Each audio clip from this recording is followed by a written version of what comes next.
একটি টাকাও আমি অসৎ উপায় অবলম্বন করিনি। আমি জীবনে কোনোদিন হারাম পয়সা খাইনি।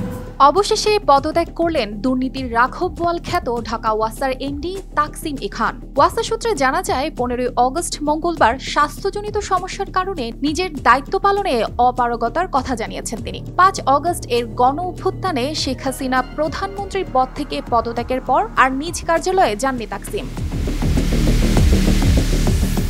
দীর্ঘ 13 বছর ধরে একবার দুবার নয় 6 বার নিজের জায়গায় থেকেছেন বহাল। মাসিক বেতনও পেতেন প্রধানমন্ত্রীর বেতনের কয়েক গুণ, কিন্তু বছরের বেশিরভাগ সময়ই অফিসিয়াল দায়িত্ব পালন করতেন 7 সমুদ্র 13 নদীর ওপার যুক্তরাষ্ট্র থেকে। মাসিক বেতনও আদায় করতেন 6,25,000 টাকা।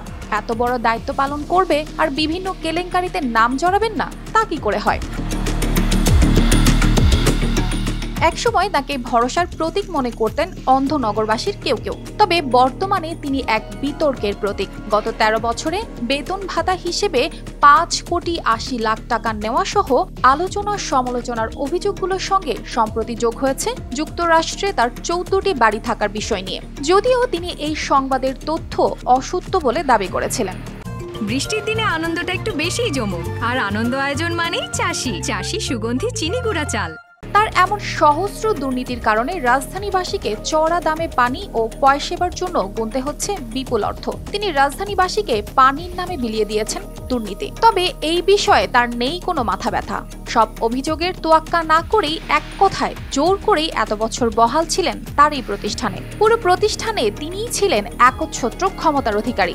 এখানে বোর্ডের কোনো ভূমিকা নেই বললেই চলে। এমনকি কোনো কর্মকর্তা তার অন্যায়ের বিরুদ্ধে কথা বললেই কোনো কারণ ছাড়া করা হতো চাকরিচ্যুত। কয়েকজন আদালতের আদেশ নিয়ে আসার পরও চাকরি করতে দেওয়া হয়নি তাদের। তাকসিম ই খানের বিরুদ্ধে নাগরিক আন্দোলন পর্যন্ত হয়েছে, মানুষ পথেও নেমেছিল।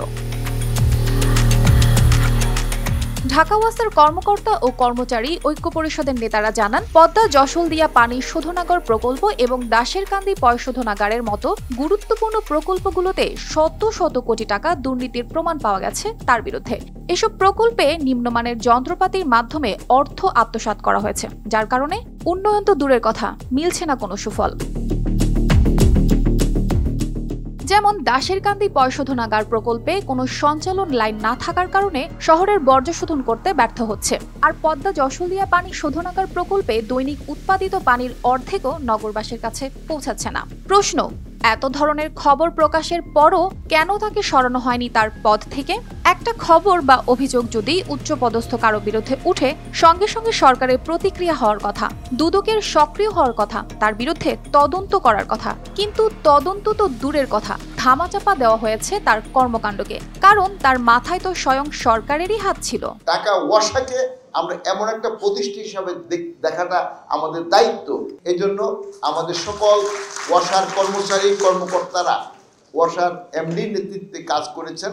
তিনি ক্ষমতার এত লোভী যে এত প্রশ্নের আঙুল তার দিকে ওঠার পরও প্রকৌশলী তাকসিম ই খান নিজের অবস্থান ধরে রেখেছিলেন। তবে জনরোষের ভয়ে তিনি বাসায় না থেকে হোটেল সোনারগাঁওয়ে অবস্থান করেছিলেন। সেখান থেকেই অনলাইনে নির্দেশ দিচ্ছিলেন কর্মকর্তা কর্মচারীদের। 2014 থেকে 2023 অর্থ বছরে ঢাকা ওয়াসার প্রায় 3,221 কোটি টাকার রাজস্ব লোপাটের অভিযোগ উঠেছে। ঢাকা ওয়াসার সাবেক চেয়ারম্যান প্রকৌশলী ডক্টর গোলাম মোস্তফা জানান, যে ভয়াবহ অনিয়ম ও দুর্নীতি হয়েছে তা সঠিক তদন্তের মাধ্যমে বেরিয়ে আসবে। এই দুর্নীতির ফলে সংস্থাটি এখন 25,000 কোটি টাকার ঋণে ডুবে গেছে। তার পদত্যাগে এবার কি তবে স্বস্তি পাবে রাজধানীবাসী, এবং বর্তমান সরকার কি তার বিরুদ্ধে কোনো ব্যবস্থা নেবে? সেটাই এখন দেখার বিষয়। অর্পিতা জাহান, RTV।